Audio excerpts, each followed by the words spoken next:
കുറച്ചുകൂടെ മികച്ച പ്രകടനം പുറത്തെടുക്കാൻ പറ്റുന്ന ഒരു അഭിനേത്രി ആയിരുന്നെങ്കിൽ, ഏറ്റവും മിനിമം ഒരു മലയാളിയെങ്കിലും ആയിരുന്നെങ്കിൽ, ഒരു കുറ്റവും പറയാനില്ലാത്ത സിനിമ എന്ന് ഈ സിനിമയെക്കുറിച്ച് ഞാൻ പറഞ്ഞേനെ. മഴവില്ല് എന്ന സിനിമയെക്കുറിച്ചാണ് നമ്മൾ ഈ വീഡിയോയിൽ സംസാരിക്കുന്നത്. നമ്മുടെ നടൻ വിനീത്, അദ്ദേഹത്തിൻ്റെ തകജം എന്നൊക്കെ വിളിച്ച് കളിയാക്കുന്ന കുറച്ച് പൂക്കി കുഞ്ഞുങ്ങളുണ്ട്. അവരൊക്കെ ജനിക്കുന്നതിന് മുമ്പ് 1999 ഈ സിനിമ റിലീസാകുന്നത്. എനിക്കന്ന് 9 വയസ്സാണ് പ്രായം. കുഞ്ചാക്കോ ബോബൻ, വിനീത്, ലാലു അലക്സ്, ചിത്ര, പ്രവീണ തുടങ്ങിയവരൊക്കെ പ്രധാന കഥാപാത്രങ്ങളെ അവതരിപ്പിച്ചിരിക്കുന്ന ഈ സിനിമയിൽ നായിക കഥാപാത്രത്തെ അവതരിപ്പിച്ചിരിക്കുന്നത് മലയാളി അല്ലാത്ത പ്രീതി ജൻഗ്യാനി എന്ന അഭിനേത്രിയാണ്. പുള്ളിക്കാരി ആ സമയത്ത് ഒരു ഹിറ്റ് പാട്ട്, ഇന്ത്യ ഒട്ടാകെ സെലിബ്രേറ്റ് ചെയ്യപ്പെട്ടിരുന്ന ഒരു പാട്ടിലെ മുഖമായിരുന്നു. അതുതന്നെയായിരിക്കാം ഈ സിനിമയിലേക്ക് അവരുടെ വഴി തെളിച്ചിട്ടുണ്ടാവുകയെന്ന് ഞാൻ വിചാരിക്കുന്നു.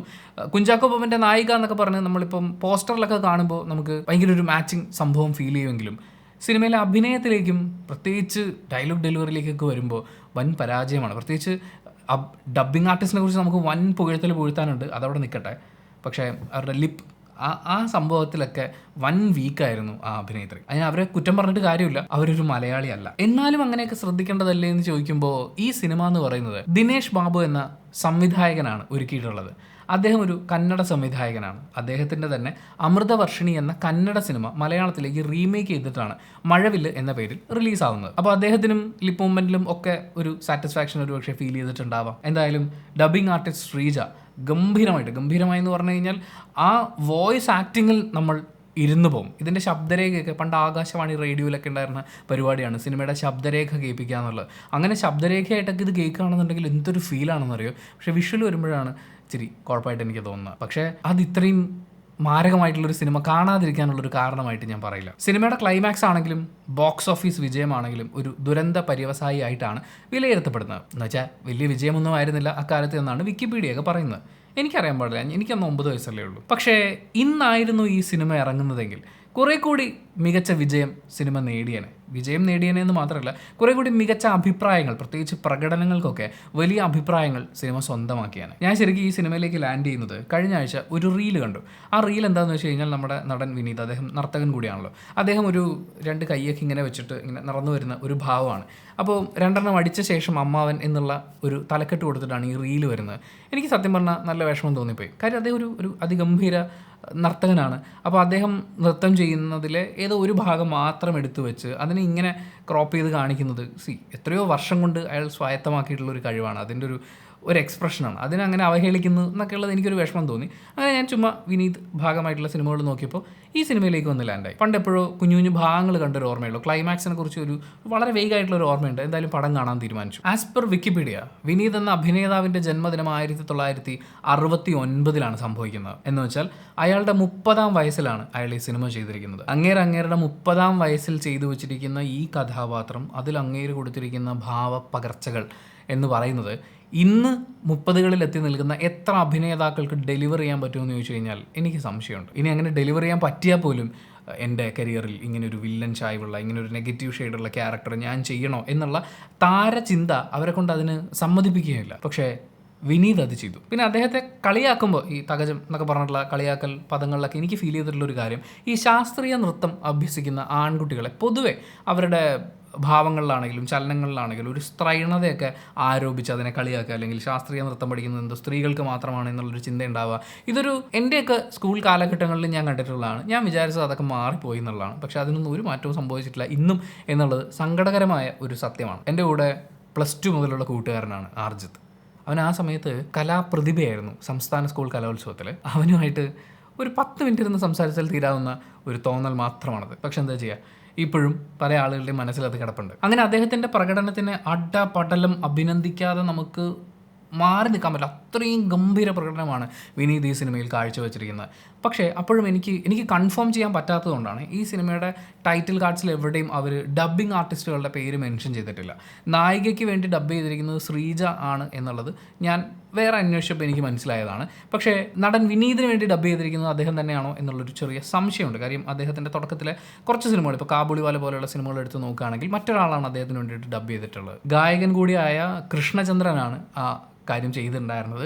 അപ്പോൾ ഈ സിനിമയിലെ ഡബ്ബിങ് ഇത് വിനീത് തന്നെയാണോ ചെയ്തത് എന്ന് പറയുന്ന ഒരു ചെറിയ സംശയമുണ്ട്. ഇത് ക്രോസ് ചെക്ക് ചെയ്യാൻ എനിക്ക് പറ്റാഞ്ഞതുകൊണ്ടാണ് ഒരു ദിവസം കൂടി ഗ്യാപ്പ് കിട്ടിയാൽ അന്വേഷിച്ചിട്ട് പറഞ്ഞുതരാമെന്ന് പറഞ്ഞ ആളുണ്ട്. പക്ഷേ അത് ചെയ്തിരിക്കുന്നത് ഇവരിൽ ആരാണെങ്കിലും വോയിസ് ആക്ടിങ്ങിലും ഒക്കെ ഗംഭീരമായിട്ടാണ് വെച്ചാൽ ഓരോ ഡയലോഗും ഡെലിവറി ചെയ്തിരിക്കുന്നത്. ഞാൻ പറയുന്നത് നിങ്ങൾ ഈ സിനിമ കാണണം.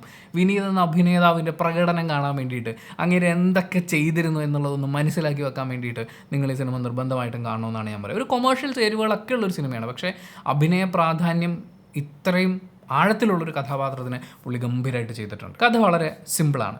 മഹേഷ് ആൻഡ് വീണ ഇവർ രണ്ടുപേരും വിവാഹം കഴിച്ച് ജർമ്മനിയിലാണ് താമസം. അവിടേക്ക് മഹേഷിൻ്റെ സുഹൃത്തായിട്ടുള്ള വിജയകൃഷ്ണൻ കടന്നു വരികയാണ്. ഈ വിജയകൃഷ്ണൻ്റെ പാട്ടെഴുത്തും പരിപാടികളൊക്കെ ഉണ്ട്. അപ്പോൾ അതിനോടൊക്കെ മഹേഷിനാണെങ്കിലും വീണയ്ക്കാണെങ്കിലും വലിയ താല്പര്യമുണ്ട്. പുള്ളി അത്യാവശ്യം ബഹുമാനിക്കപ്പെടുന്ന ഒരാളാണ്. ഇദ്ദേഹം ഒരു പ്രണയം തകർന്നിരിക്കുന്ന അവസ്ഥയിലാണ് ജർമ്മനിയിലേക്ക് വരുന്നത്. തനിക്ക് നഷ്ടപ്പെട്ടു പോയ കാമുകിയുമായി സുഹൃത്ത് മഹേഷിൻ്റെ ഭാര്യ വീണയ്ക്കുള്ള ചില കാര്യങ്ങൾ, അല്ലെങ്കിൽ വീണയുടെ ഇടപഴകലിൽ നിന്ന് അയാൾക്കുണ്ടാവുന്ന ചില ധാരണകൾ, ഇതെങ്ങനെയാണ് മുന്നോട്ട് പോകുന്നത്, ഇത് എവിടെയാണ് ചെന്ന് അവസാനിക്കുന്നത് എന്നുള്ളതാണ് നമ്മൾ സിനിമയിൽ കാണുന്നത്. ഈ സിനിമയെക്കുറിച്ച് ചോദിച്ചപ്പോൾ എന്നോടൊരു സുഹൃത്ത് പറഞ്ഞത്, ഈ സിനിമയിൽ കുഞ്ചാക്കോ ബോബൻ മരിക്കും എന്നാരോ പറഞ്ഞു, അവരൊറ്റ കാരണം കൊണ്ട് സിനിമയ്ക്ക് അന്ന് വീട്ടിൽ നിന്ന് പോയിട്ടില്ല എന്നാണ്. പക്ഷേ അങ്ങനെ പോകാത്തതുകൊണ്ട് നിങ്ങൾക്ക് നഷ്ടമായത് വിനീത് എന്ന അഭിനേതാവിൻ്റെ അതിഗംഭീരമായ പ്രകടനമായിരുന്നു. ചാക്കോച്ചൻ്റെ അഭിനയ പ്രകടനത്തിലേക്ക് വരുമ്പോൾ വളരെ രസമായിട്ട് ചെയ്തിട്ടുണ്ട്. എന്ന് വെച്ചാൽ സിനിമയുടെ തുടക്കത്തിൽ നല്ല ചാടി നിൽക്കുന്ന, ഭയങ്കര പ്രേമം ഉള്ളിലുള്ള, എന്നാൽ അത്യാവശ്യം മണ്ടത്തരങ്ങളൊക്കെ ഉണ്ട്, പക്ഷേ അതൊക്കെ ക്ലിയർ ചെയ്ത് അയാളുടെ ലൈഫിനെ വളരെ കളർഫുള്ളാക്കുന്നത് വീണ എന്ന് പറയുന്ന വൈഫാണ്. അവരുടെ ഈ ഒരിക്കലും അവസാനിക്കാത്ത ഹണിമൂൺ ഫേസ് എന്ന് പറയുന്ന പോലെ ഭയങ്കര രസമായിട്ടുള്ള പ്രണയവും കാര്യങ്ങളൊക്കെ നമ്മൾ കാണുന്നുണ്ട്. അത് കഴിഞ്ഞ് വളരെ ഈ സങ്കീർണമായ എന്നൊക്കെ പറയുന്ന അങ്ങനത്തെ ഒരു മാനസികാവസ്ഥയിലേക്ക് ഈ ക്യാരക്ടർ മാറുന്ന സമയത്ത് അത് പിടിച്ചു പോയിരിക്കുന്നതും എനിക്കൊരു പെർഫെക്ഷൻ, നമ്മളിപ്പോൾ കുഞ്ചാക്കോ ബോബൻ്റെ കഥാപാത്രങ്ങൾ കാണുമ്പോൾ കിട്ടുന്ന, അല്ലെങ്കിൽ ഉണ്ടെന്ന് പറയുന്ന ആ ഒരു ഭയങ്കരമായ സംഭവം അത്രയും എനിക്ക് ഫീൽ ചെയ്തിട്ടില്ലെങ്കിൽ പോലും വളരെ നന്നായിട്ട് ആ ക്യാരക്ടറിനെ പുള്ളി സ്ക്രീനിലേക്ക് കൊണ്ടുവരുന്നുണ്ട്. ലാലു അലക്സ്, എൻ്റെ പൊന്നാച്ചായ നിങ്ങൾ എന്ത് രസമാണ് എന്ന് വെച്ചാൽ കറക്റ്റ് മീറ്ററിൽ ഇങ്ങനെ വെറുപ്പിക്കുന്ന ഒരു അച്ചായ എന്നൊക്കെ പറഞ്ഞു കഴിഞ്ഞാൽ, എന്നാൽ അയാളുടെ ഉള്ളിൽ അയാൾക്ക് ആരോടും ദേഷ്യമോ പകപോക്കോ ഒന്നുമല്ല, പക്ഷേ പ്രവൃത്തി കൊണ്ടുണ്ടാകുന്ന കുഞ്ഞു കുഞ്ഞു സാധനങ്ങൾ അതിനെയൊക്കെ വളരെ രസമായിട്ട് ലാലു അലക്സ് സ്ക്രീനിൽ കൊണ്ടുവരുന്നുണ്ട്. നായികയുടെ കാര്യത്തിലേക്ക് വരുമ്പോൾ നായികയുടെ ചില സമയത്തുള്ള നോട്ടങ്ങൾ, ആ എക്സ്പ്രഷൻ വൈസൊക്കെ എനിക്ക് രസമായിട്ടാണ് തോന്നിയത്. പക്ഷേ ഈ ഒരു ഡയലോഗ് ഡെലിവറി സമയത്തേക്ക് വരുമ്പോൾ ലിപ്പൊക്കെ വേറെ ഏതൊക്കെയോ വഴിക്ക് പോയിട്ട് അതുണ്ടാക്കുന്ന ഒരു, നമുക്ക് മനസ്സിലായി ഇത് വേറൊരാൾ ഡബ് ചെയ്തിരിക്കുന്നതാണ് എന്നുള്ളത്. പക്ഷേ ഡബ് ചെയ്തിരിക്കുന്ന ആൾ ഗംഭീരമായിട്ട് ചെയ്തിട്ടുണ്ട്. എന്ന് വെച്ചാൽ ചിലയിടങ്ങളിൽ ആ പെർഫോമൻസിന് ഇങ്ങനെ പിടിച്ചു നിർത്തുന്നത് ആ ഡബ്ബിങ്ങിലുള്ള ജീവനാണെന്ന് എനിക്ക് തോന്നിപ്പോവും. എന്ത് ഗംഭീരമായിട്ടാണ് ശ്രീജ എന്ന് പറയുന്ന ഡബ്ബിങ് ആർട്ടിസ്റ്റ് അതിനെ കൈകാര്യം ചെയ്തിരിക്കുന്നതെന്നറിയോ, ഒന്നും പറയാനില്ല. ആൻഡ് ഈ സിനിമയുടെ ബെസ്റ്റ് പാർട്ട് എന്ന് പറയുന്നത് ഈ സിനിമയിലെ സംഗീതമാണ്.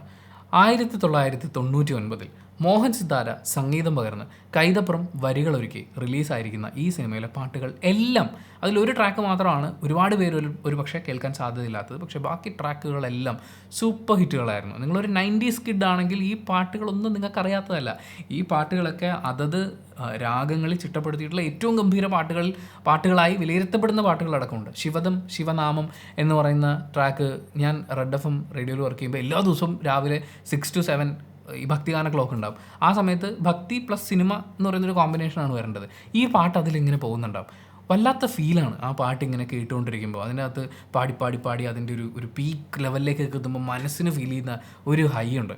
അതവർ വിഷ്വലൈസ് ചെയ്ത് വെച്ചിരിക്കുന്നു. ഈ സിനിമയുടെ സംവിധായകൻ കൂടിയായ ദിനേശ് ബാബു, അദ്ദേഹം തന്നെയാണ് ഈ സിനിമയുടെ ക്യാമറ വിഭാഗവും കൈകാര്യം ചെയ്തിരിക്കുന്നത്. ജർമ്മനിയുടെ ഭംഗിയും അതുപോലെ ഈ കഥാപാത്രങ്ങളുടെ മാനസികാവസ്ഥയും ഒക്കെ കൃത്യമായ ആംഗിളിൽ വളരെ രസമായിട്ട് ചെയ്തിട്ടുണ്ട്. പിന്നെ ഈ ക്യൂട്ട്നെസ് കൂട്ടുക എന്ന് പറയുന്ന അങ്ങനത്തെ ഒരു പരിപാടി എനിക്ക് ഈ നായികയുമായി ബന്ധപ്പെട്ടിട്ടുള്ള പല കാര്യങ്ങളും വിഷ്വലൈസ് ചെയ്യുമ്പോൾ ഫീൽ ചെയ്തിട്ടുണ്ടായിരുന്നെങ്കിലും അത് ആ ക്യാരക്ടറിൻ്റെ, ആ അവതരിപ്പിച്ച് വെച്ചിരിക്കുന്ന ആ ക്യാരക്ടറിൻ്റെ ഒരു പരിപാടിക്ക് നല്ലതാണെന്ന് തോന്നി. രാവിൻ നിലാക്കായൽ എന്ന് പറയുന്ന ഈ സിനിമയിലെ പാട്ട് അത് കേട്ടിട്ടില്ല, അതാരാണ് ഉണ്ടാവുക? അങ്ങനെ ആരെങ്കിലും ഉണ്ടെങ്കിൽ അവനെ 10 വെട്ടി അടിക്കണം, അൽഫത്തല്. അത്രയും ഗംഭീരമായ മലയാളത്തിൽ ഉണ്ടായിട്ടുള്ളൊരു ഒരു പാട്ട്. ഞാൻ പറയുന്നത് മലയാളത്തിലെ ഏറ്റവും അണ്ടർ റേറ്റഡ് ആയിട്ടുള്ള മ്യൂസീഷ്യനാണ് മോഹൻ സിത്താര. നിങ്ങൾ ഈ പാട്ട് ഇന്നത്തെ ഏറ്റവും ലേറ്റസ്റ്റ് ആയിട്ടുള്ള ഒരു സ്പീക്കർ സിസ്റ്റത്തിലോ ഹെഡ്ഫോണിലോ കേട്ട് നോക്കൂ. എന്തൊരു ക്ലാരിറ്റിയിലാണ് ആ പാട്ടുകൾ ഡെലിവർ ചെയ്തിരിക്കുന്നത്. 99 ഓർക്കണം. 99 റിലീസായ സമാനമായ പല സിനിമകളിലെയും പാട്ടുകൾ എടുത്ത് വെച്ച് കേട്ട് നോക്കിക്കഴിഞ്ഞാൽ നിങ്ങൾക്ക് ആ ക്ലാരിറ്റി ഡിഫറൻസ് ഫീൽ ചെയ്യും. അതായത് ഇത് കുറേ കാലം ഇവിടെ നിലനിൽക്കാനാണ് എന്ന് അറിഞ്ഞുകൊണ്ട് ഉണ്ടാക്കി വിട്ടിട്ടുള്ള പാട്ടുകളാണ്, അതിൻ്റെ ക്വാളിറ്റിയാണ്. കൈതപ്പുറം എന്ത് സിമ്പിളായിട്ടുള്ള വാക്കുകൾ ഉപയോഗിച്ചുകൊണ്ടാണ് ഈ പാട്ടുകൾ അതിന് ജീവനുള്ളതാക്കുന്നത്. പുള്ളിമാൻ കിടാവേ. പിന്നെ ഒരു സാഡ് ട്രാക്ക് ഉണ്ട്, ചിത്ര ചേച്ചിയാണ് പാടിയിരിക്കുന്നതാണ് എൻ്റെ ഓർമ്മ. കിളിവാതിലിൽ എന്ന് തുടങ്ങുന്ന ഒരു പാട്ട്. ഇതിൽ ഈ ശിവനാമം എന്നൊക്കെ പറയുന്നത് ആലോചിച്ച് നോക്കും, ഇത് ഭയങ്കര ടഫായിട്ടുള്ള പാട്ടാണ്. അതായത് ഈ മ്യൂസിക് റിയാലിറ്റി ഷോസിലും അതുപോലെ സ്റ്റേജ് പരിപാടികളിലൊക്കെ ആളുകൾ പാടാൻ വേണ്ടി കിടന്ന് ചക്രശ്വാസം വലിക്കുന്ന പാട്ടാണ്. പക്ഷേ ആ പാട്ട് നമ്മൾ പാടും. അതായത് നമുക്കിതിൻ്റെ ടെക്നിക്കാലിറ്റിയും പരിപാടിയൊന്നും അറിയില്ല, പക്ഷേ ശിവദം ശിവനാമം നമ്മളിതിൻ്റെ കൂടെ പാടും. അതിന് നമ്മളെ ആരും മ്യൂസിക് പഠിപ്പിക്കേണ്ട. അതാണ് മോഹൻ സിതാര ഉണ്ടാക്കുന്ന പാട്ടുകൾ എന്ന് പറയുന്നത്. ഈ പാട്ട് ഒരു ഗംഭീര ഗായകനോ ഗായികയോ അറിഞ്ഞങ്ങ് പാടി കഴിഞ്ഞാൽ നമ്മളിങ്ങനെ തരിച്ചിരുന്ന് കേട്ടു പോകും. പക്ഷേ ഇതൊന്നും അറിയാത്ത ഒരാൾക്ക് മൂളിക്കൊണ്ട് നടക്കാനുള്ള എല്ലാ കോൺഫിഡൻസും തന്നുകൊണ്ടാണ് അയാൾ പാട്ടുകൾ ഉണ്ടാക്കിയിട്ടുള്ളത്. വേറെ ഒന്നും പറയാനില്ല. ഈ പാട്ടുകൾക്ക് വേണ്ടി ഈ പാട്ടുകൾ ഇതിൻ്റെ ബാക്ക്ഗ്രൗണ്ട് സ്കോറൊക്കെ ഗംഭീരമായിട്ടാണ് ചെയ്തിരിക്കുന്നത്. ഈ സിനിമയുടെ ഒരു റീവാച്ച് നിങ്ങൾ ജസ്റ്റ് ഒന്ന് കണ്ടു നോക്കി. ഞാൻ ഈ ചാനലിൽ പല സിനിമകളും കാര്യങ്ങളൊക്കെ സജസ്റ്റ് ചെയ്തിട്ടുണ്ട്. ആ കൂട്ടത്തിൽ നിങ്ങൾക്ക് സജസ്റ്റ് ചെയ്യുന്നതാണ്. ഇതുവരെ കണ്ടിട്ടില്ലെങ്കിൽ ദയവ് ചെയ്ത് മഴവിൽ നിങ്ങൾ ഒരു പ്രാവശ്യം കണ്ടു നോക്കൂ. ജസ്റ്റ് ഫോർ മോഹൻ സിതാര, അദ്ദേഹത്തിൻ്റെ അസാമാന്യ സംഗീതം ആൻഡ് വിനീത് എന്ന് പറയുന്ന അഭിനേതാവിൻ്റെ മാരക പ്രകടനം, ഇത് രണ്ടും കാണാൻ വേണ്ടിയിട്ട് നിങ്ങൾ ഒരു വട്ടം ജസ്റ്റ് 2-2.5 മണിക്കൂറല്ലേ ഒന്ന് സ്പെൻഡ് ചെയ്ത് നോക്കുക. എന്നിട്ട് നിങ്ങൾക്ക് എന്താണ് ഫീൽ ചെയ്യുന്നത് എന്നുള്ളത് നിങ്ങളൊരു പബ്ലിക് പ്ലാറ്റ്ഫോമിൽ ഒന്ന് പോസ്റ്റ് ചെയ്യണേ. ഇവിടെ കമൻറ്റ് ഇടാനൊന്നും ഞാൻ പറഞ്ഞില്ല, ഒരു പബ്ലിക് പ്ലാറ്റ്ഫോമിൽ പോസ്റ്റ് ചെയ്യും. മലയാളത്തിൽ ഇങ്ങനെ കുറേ നല്ല സിനിമകൾ 8 നിലയിൽ പ്രേക്ഷകർ പൊട്ടിച്ചു വിട്ടിട്ടുണ്ട്. പക്ഷേ ഇതൊന്നും അങ്ങനെ തകരാൻ അർഹതയുള്ള സിനിമകളല്ല. ഞാൻ ആലോചിക്കുന്നത് ഇതിൻ്റെ ഒരു 4K റീമാസ്റ്റേർഡ് ഒക്കെ വരികയാണെന്നുണ്ടെങ്കിൽ എന്ത് രസമായിരിക്കും അതിൻ്റെ വിഷ്വൽസ് കാണാമെന്നാണ്. ജർമ്മനിയുടെ ഭംഗി, പിന്നെ ഈ റിലേഷൻഷിപ്പുകൾ, ഈ ആളുകളുടെ ഇമോഷൻസിനൊക്കെ ഒപ്പിയെടുത്തിരിക്കുന്നത് ഭയങ്കര രസമായിട്ടാണ്. പാട്ടുകളൊന്നും ഇനി ഒന്നും തൊടണ്ട, അത് അതുപോലെ തന്നെ പ്ലേ ചെയ്താലും കേൾക്കാൻ ഭയങ്കര രസമായിരിക്കും. അത്രയും രസമുള്ള പാട്ടുകൾ. പ്ലീസ് ഒന്ന് കണ്ടു നോക്കൂ. ആൻഡ് കണ്ടിട്ടുള്ള ഒരാളാണ് നിങ്ങളെങ്കിൽ ഈ സിനിമയ്ക്ക് എങ്ങനെ തോറ്റു എന്നൊരു സംശയം നിങ്ങൾക്ക് ഉണ്ടായിട്ടുണ്ടെങ്കിൽ കമൻറ്റ് ബോക്സിൽ അതൊന്ന് രേഖപ്പെടുത്തുക. കമൻറ്റ് ബോക്സും കൂടി വായിച്ചിട്ട് ഈ സിനിമ കാണണോ വേണ്ടിയോ തീരുമാനിക്കുന്ന ആളുകളുണ്ട്, അവർക്കതൊരു വലിയ സഹായമായിരിക്കും. അപ്പോൾ thank you so much watching this video. Video ഇഷ്ടപ്പെട്ടാൽ ലൈക്ക് ചെയ്യുക, കമൻറ്റ് ചെയ്യുക, ഷെയർ ചെയ്യുക, സബ്സ്ക്രൈബ് ചെയ്യുന്ന കാര്യം പരിഗണിക്കുക.